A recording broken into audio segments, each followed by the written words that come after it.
Kalau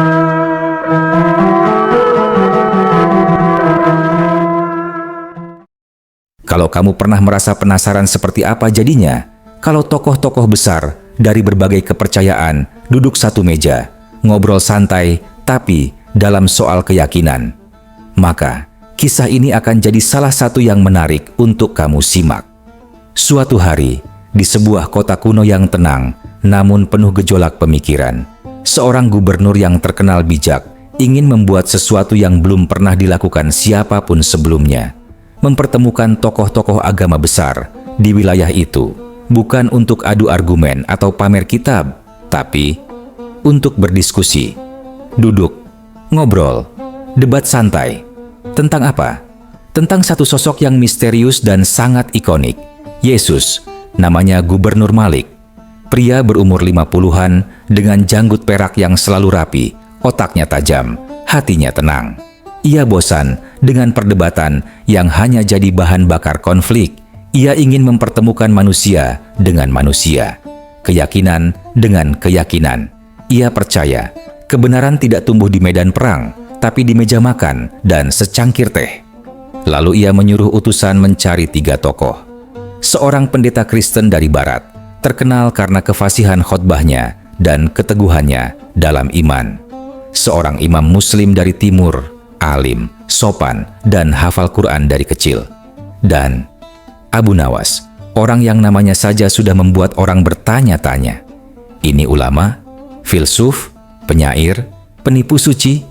3 nama itu dikirim undangan khusus dan 3-tiganya datang. Mungkin karena rasa hormat pada Gubernur Malik, atau mungkin karena rasa penasaran mereka sendiri. Bayangkan saja, 3 tokoh besar, beda latar, beda kepercayaan, duduk di satu meja. Siapa yang nggak tertarik? Hari pertemuan tiba. Matahari belum terlalu tinggi. Cahaya emasnya menembus dedaunan pohon zaitun yang mengelilingi taman pribadi milik gubernur. Meja bundar dari kayu jati sudah dipersiapkan. Kursi 3 buah dengan bantal empuk, teko berisi teh panas, dan roti pipih khas Arab yang harum. Yang pertama datang adalah sang pendeta. Jubah putih bersihnya melambai tertiup angin. Ia membawa kitab Injil di tangan kiri dan salib kayu kecil tergantung di dadanya. Wajahnya teduh, tapi jelas tampak. Ia orang yang tidak mudah digoyahkan. Tak lama, imam datang. Mengenakan gamis panjang, bersorban hijau muda yang dililit rapi di kepala. Wajahnya kalem, tenang, seperti danau di pagi hari.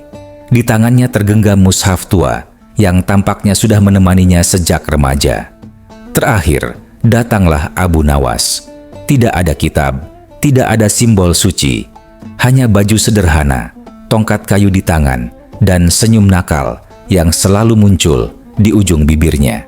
Matanya seperti menyimpan rahasia atau mungkin jebakan. Tapi siapa tahu, Gubernur Malik menyambut mereka satu persatu, lalu menunjuk meja. Silakan duduk para tamuku, hari ini kita tidak mencari siapa yang menang. Kita mencari siapa yang bisa membuat yang lain berpikir lebih dalam. Ketiganya duduk. Para penonton mulai berkumpul di kejauhan, duduk bersila, beberapa berdiri di bawah bayang pohon. Ada yang tua, ada yang muda, ada yang sengaja datang hanya untuk menonton drama teologis. Ada juga yang memang haus ilmu. Setelah semua tenang, gubernur memberikan pengantar. Kita hidup di dunia yang sering gaduh karena agama. Tapi hari ini, aku ingin membuktikan bahwa para tokoh agama bisa duduk bersama tanpa saling menyakiti. Maka, izinkan aku bertanya, dan kalian menjawab dengan sejujur dan setulus-tulusnya. Ia menatap ketiga tamunya, lalu melanjutkan dengan pelan tapi tajam. Siapakah Yesus menurut kalian? Semua mata langsung tertuju pada sang pendeta. Suasana menjadi hening. Bahkan burung pun seolah berhenti berkicau. Pendeta menghela napas pendek, merapikan salibnya, lalu memulai.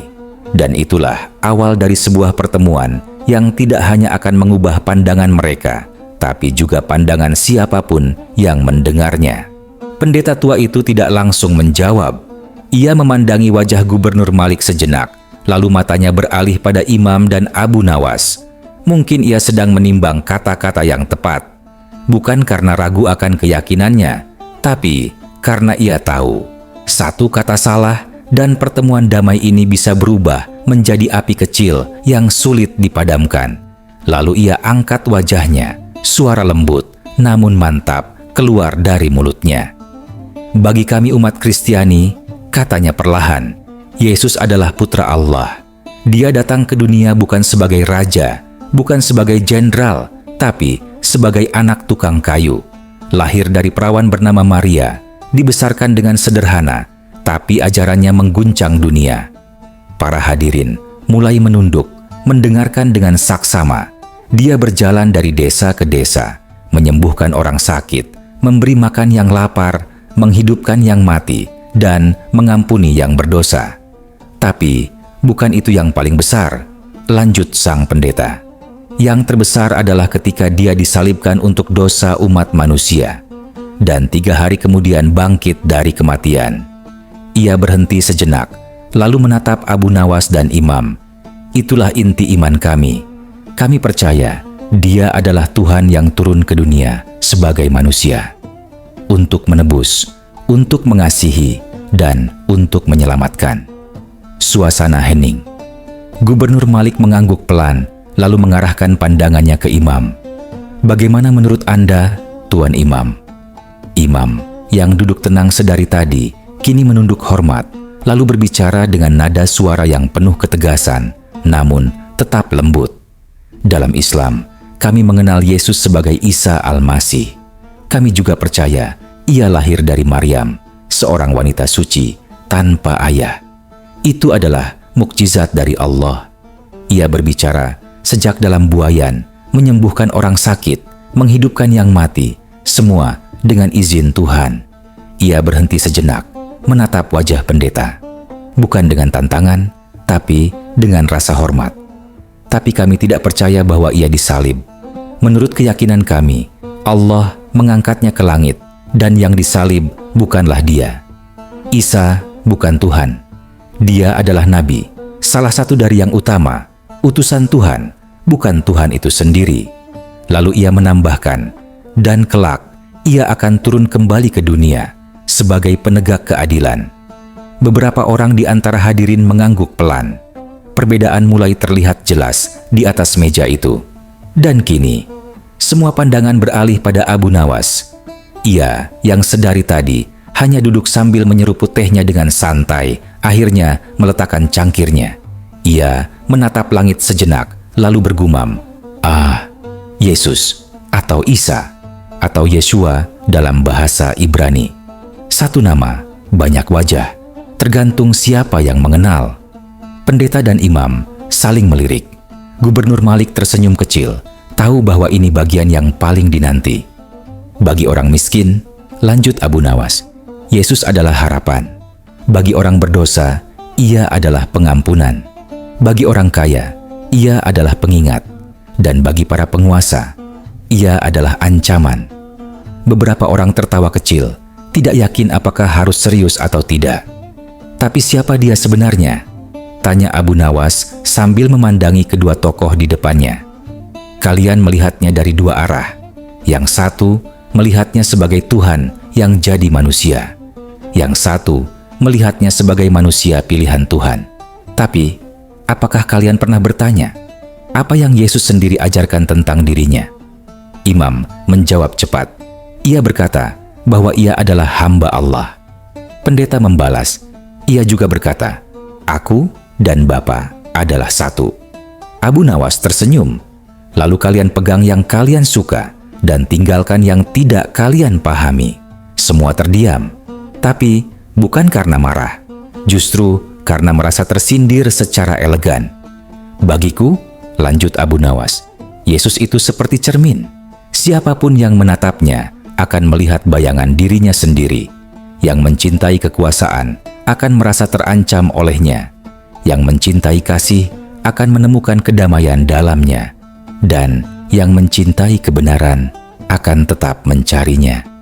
Gubernur Malik bersandar di kursinya, puas. Lalu ia berkata, "Baiklah, kalian sudah menjawab siapa Yesus itu dari sudut kalian masing-masing. Sekarang izinkan aku bertanya satu hal lagi.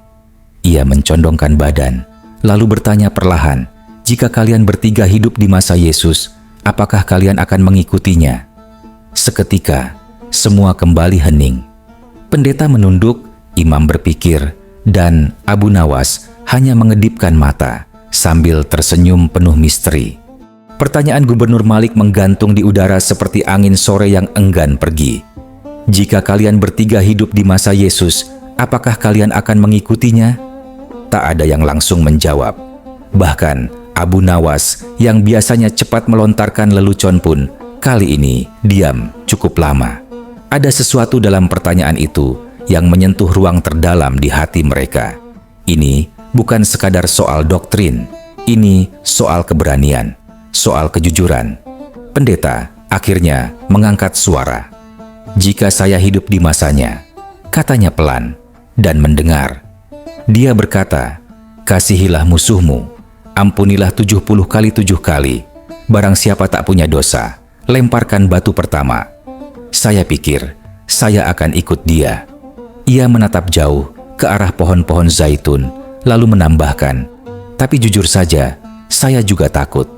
Karena banyak yang mengaku mencintai Tuhan, tapi ketika Tuhan datang tanpa jubah kebesaran, mereka menyalibnya. Imam mengangguk pelan. Saya mengerti maksud Anda. Bahkan di masa para nabi, orang-orang saleh sekalipun bisa menolak wahyu kalau datangnya tidak sesuai harapan mereka. Ia lalu berkata, jika saya hidup di zaman Isa, saya ingin menjadi pengikutnya. Bukan karena ia Tuhan, tapi karena ia membawa cahaya. Tapi apakah saya cukup rendah hati untuk mengenal kebenaran, kalau kebenaran itu datang dari mulut yang tak saya kenali? Itu pertanyaannya. Gubernur hanya diam, tersenyum tipis, lalu tatapannya berpindah ke Abu Nawas.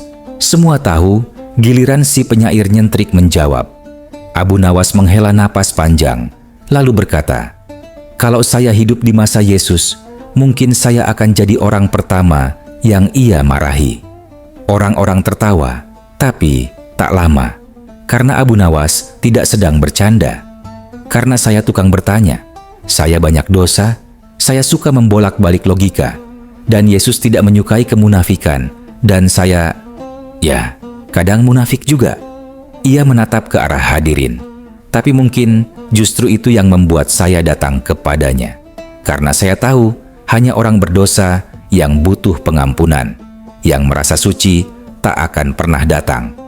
Lalu, dengan gaya khasnya, ia bersandar di kursi dan berkata, tapi jangan terlalu cepat mengaku sebagai pengikut Yesus kalau kamu belum siap tidur di tanah, lapar berhari-hari, dikejar tentara, dicaci orang kaya, dan ditinggal teman sendiri.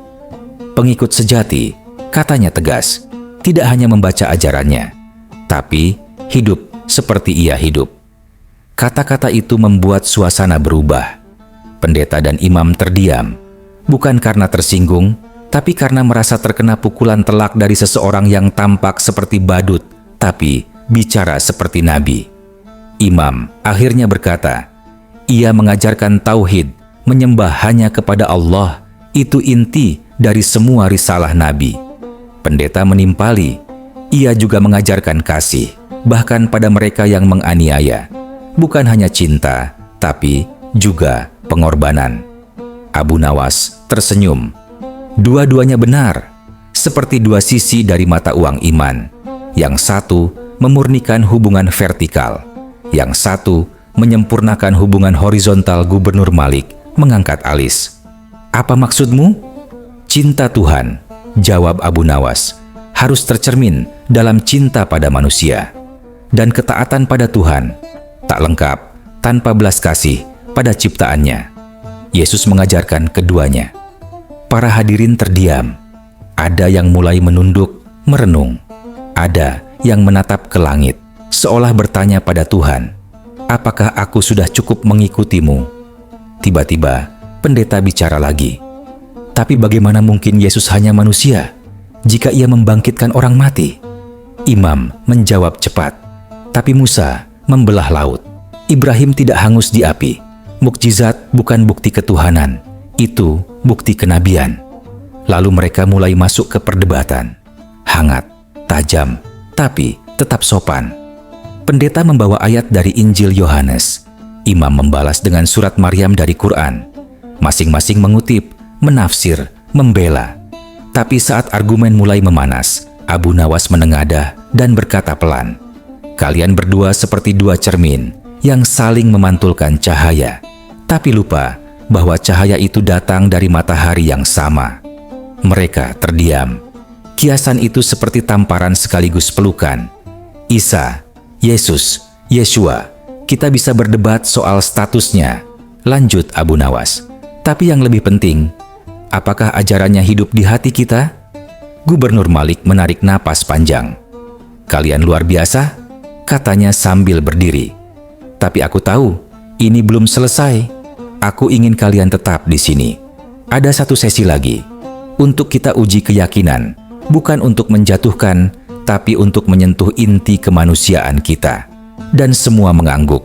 Debat belum usai, tapi benih kebijaksanaan sudah mulai tumbuh di hati masing-masing. Sementara matahari mulai bergerak ke barat, bayangan mereka di tanah makin panjang.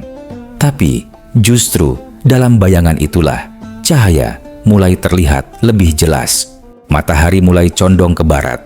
Udara tak lagi hangat, mulai mengandung sejuk senja yang menggigit halus kulit.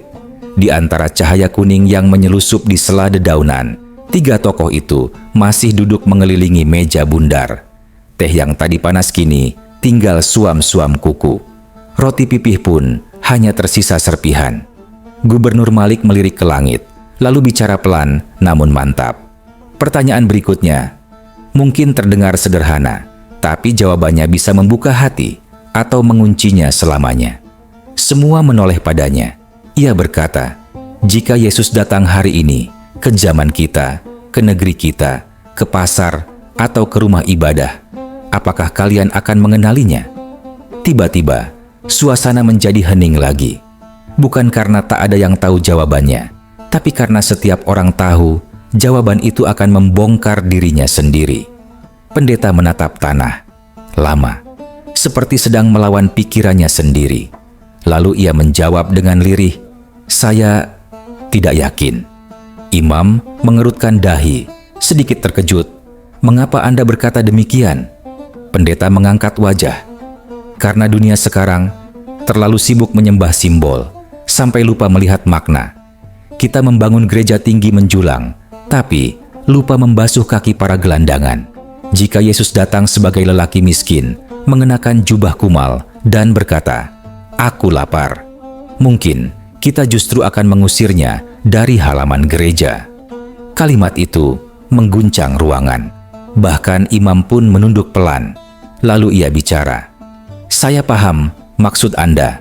Saya pun bertanya pada diri saya sendiri, jika Isa datang sebagai orang asing, berbicara dalam bahasa yang saya tak kenali, dengan wajah yang tak sesuai harapan, apakah saya akan mencium tangannya, atau justru menuduhnya sesat?"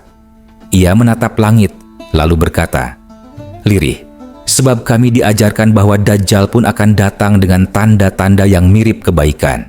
Tapi di saat yang sama, kebaikan sejati bisa datang dalam bentuk yang tak menarik sama sekali." Semua kini menatap Abu Nawas, yang sedari tadi hanya menggambar lingkaran-lingkaran kecil di atas meja dengan jari telunjuknya. Ia mendongak, lalu bicara dengan datar, "Saya pasti mengenalinya." Pendeta mengangkat alis. Imam menatap heran. "Kau yakin sekali?" Abu Nawas mengangguk. "Saya pasti mengenalinya, karena Yesus tidak datang dari luar. Ia datang dari dalam." "Dalam?" tanya Gubernur Malik. "Dari dalam hati manusia," jawab Abu Nawas sambil mengetuk dadanya perlahan. "Setiap kali kamu menahan marah dan memilih memaafkan, Yesus ada di situ. Setiap kali kamu memberi makan orang lapar tanpa menunggu sorotan kamera, Yesus hadir." Ia memandangi kedua tokoh di depannya. "Kalian mencarinya dalam kitab, dalam langit, dalam mimbar, tapi jarang melihat ke dalam diri kalian sendiri. Padahal mungkin kalian menyalibnya setiap hari dengan amarah, dengan ego, dengan kebencian yang dibungkus dalil. Seketika udara menjadi berat, tapi bukan karena marah. Karena kata-kata Abu Nawas bukan tudingan, tapi cermin. Dan cermin selalu jujur, meski tak selalu nyaman. Pendeta menarik napas panjang. Saya merasa selama ini saya terlalu sibuk memperdebatkan wujudnya, sampai lupa mewujudkan ajarannya. Imam pun berkata pelan, saya terlalu sibuk menjaga kesucian agama, sampai lupa menyucikan diri. Gubernur Malik tersenyum kecil. Mungkin itu sebabnya kalian dipertemukan hari ini. Tiba-tiba, Abu Nawas berdiri. Ia memandang ke arah matahari yang mulai tenggelam. Boleh saya bertanya pada kalian sekarang? Katanya. Pendeta dan imam mengangguk. Abu Nawas menatap tajam ke arah mereka. Kalau kalian tahu Yesus mengajarkan kasih tanpa syarat, pengampunan tanpa batas, kebaikan tanpa pamrih, maka apa kalian siap menjadi seperti Dia? Bukan percaya, bukan mengagumi, bukan memperdebatkan, tapi menjadi. Pendeta menunduk, tersenyum getir. Itu sulit. Imam menatap Abu Nawas lekat-lekat, lalu berkata, tapi bukan berarti mustahil. Abu Nawas mendekatkan wajahnya ke meja, lalu berkata, perlahan, Tuhan tidak meminta kita jadi Yesus, tapi Tuhan selalu bertanya, apakah kita sudah mencintai seperti Dia? Lalu dari kejauhan, azan maghrib mulai terdengar. Dan dari sisi lain, lonceng gereja mulai berdentang. Dua suara berbeda, tapi keduanya mengajak manusia untuk kembali kepada yang satu. Gubernur Malik berdiri. Besok pagi, kita lanjut, tapi bukan lagi dengan kata-kata. Besok, aku ingin kalian pergi ke pasar, menyentuh kehidupan nyata. Pendeta, imam, dan Abu Nawas saling pandang. Karena, kata gubernur, iman sejati tak hanya hidup di lidah, tapi dalam perbuatan. Langit pun mulai gelap, tapi cahaya dalam hati mereka baru saja menyala. Semua terdiam. Pagi itu, kota Baghdad seperti biasa. Ramai, padat, dan penuh warna. Pasar-pasar hidup sejak fajar. Penjual roti, kain sutra, rempah-rempah, dan buku memenuhi lorong-lorong sempit yang mengular bagai sungai manusia.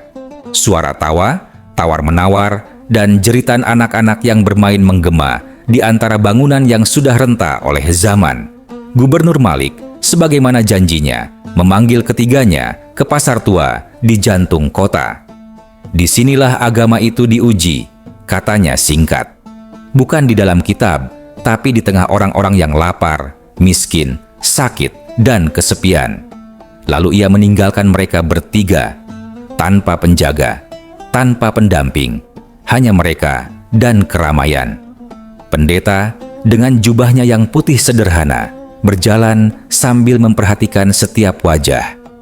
Imam dengan surbannya sesekali menunduk memberi salam. Abu Nawas, ia malah ikut bermain gundu dengan anak-anak jalanan sambil sesekali mencuri roti dari penjual tua yang ia kenal. Dia akan membayar nanti, kata penjual roti, tertawa. Dia selalu begitu. Tiba-tiba, di tengah kerumunan, mereka melihat sosok tua duduk bersandar di dinding. Tubuhnya ringkih, matanya kosong. Di tangannya ada mangkuk kecil dengan sisa nasi kering. Orang-orang berlalu begitu saja. Pendeta mendekat, berjongkok. Apakah Anda butuh sesuatu, Bapak? Orang tua itu menggeleng, lirih. Yang saya butuh bukan makanan, tapi pengakuan. Sudah 3 hari, orang hanya melihat saya sebagai pengemis, bukan sebagai manusia. Imam berlutut di sebelah pendeta. Ia berkata, pelan, maafkan kami, karena terlalu sibuk melihat Tuhan di langit, sampai lupa bahwa Tuhan bisa duduk di tanah seperti ini. Abu Nawas tidak berkata apa-apa. Ia hanya membuka bungkusan kecil yang ia sembunyikan, roti, kurma, dan sedikit madu. Tolong terima ini, katanya, sambil menaruh makanan itu perlahan. Dan jika boleh, kami duduk di sini bersamamu. Mereka bertiga duduk di tanah, di samping pria renta yang tak dikenal, tanpa pembatas, tanpa status, tanpa jubah, dan surban. Beberapa pedagang berhenti, bingung melihat 3 tokoh besar duduk seperti murid-murid kecil di hadapan orang asing. Orang tua itu tersenyum, lalu berkata dengan suara lirih, "Kalian tak tahu, kalian baru saja melayani Yesus." Pendeta menatapnya lekat. "Apa maksud Anda?" Orang tua itu menatap mereka satu persatu, lalu berkata, "Bukankah dia pernah berkata, 'Apa yang kamu lakukan untuk salah satu yang paling hina ini, kamu telah melakukannya untukku?'" Imam tercekat. Pendeta tak bisa berkata-kata. Abu Nawas menunduk, matanya berair, entah karena angin pagi atau karena sesuatu dalam hatinya yang disentuh. Kemudian, seperti bayang-bayang yang larut bersama angin, pria tua itu bangkit, tanpa bantuan, tanpa gemetar. Ia berjalan pelan, masuk ke keramaian, lalu hilang begitu saja. Tidak ada yang tahu siapa dia. Tapi, semua tahu. Mereka baru saja mengalami sesuatu yang lebih dalam dari sekadar debat. Setelah itu, mereka duduk lama. Tidak bicara, tidak berdebat, hanya diam, mencerna apa yang baru saja terjadi. Akhirnya, pendeta bicara, "Aku mengkhotbahkan kasih, tapi hari ini aku baru benar-benar mempraktikannya." Imam mengangguk, "Aku bicara soal amal, tapi hari ini aku melihatnya tanpa harus bicara." Abu Nawas menarik napas panjang, lalu berkata, "Kadang, Yesus itu bukan datang sebagai tokoh sejarah, tapi sebagai ujian." Mereka bertiga lalu bangkit, berjalan berdampingan, kembali ke rumah gubernur. Tak ada yang merasa menang, tak ada yang merasa kalah. Karena hari itu, mereka tidak sedang beradu iman, mereka sedang diuji sebagai manusia. Sesampainya di istana, Gubernur Malik menatap mereka, lalu berkata, "Kalian tak perlu melanjutkan debat. Hari ini kalian sudah memberi jawaban terbaik, bukan pada saya, tapi pada langit." Lalu ia menutup pertemuan itu dengan kalimat, "Iman yang tak menyentuh manusia, tak akan pernah sampai kepada Tuhan." Malam itu, Baghdad seolah lebih tenang. Bintang-bintang bersinar lebih terang. Dan di hati ketiganya, Yesus bukan lagi sekadar tokoh dalam kitab, tapi cermin dari hidup yang seharusnya dijalani. Beberapa hari setelah itu, orang-orang masih membicarakan pertemuan itu, tapi tak satu pun bisa menggambarkan secara utuh apa yang sebenarnya terjadi, karena keajaiban tak selalu tercatat dalam buku. Kadang ia hanya tinggal di hati, sebagai getaran. Dan tentang siapa Yesus itu? Mungkin jawabannya tak lagi hanya ada dalam dogma, tapi dalam cara kita memperlakukan yang lemah, menyapa yang terpinggirkan, dan mencintai, meski berbeda. Karena seperti kata Abu Nawas, Tuhan tak pernah menyuruh kita menyeragamkan iman, tapi menyatukan kemanusiaan.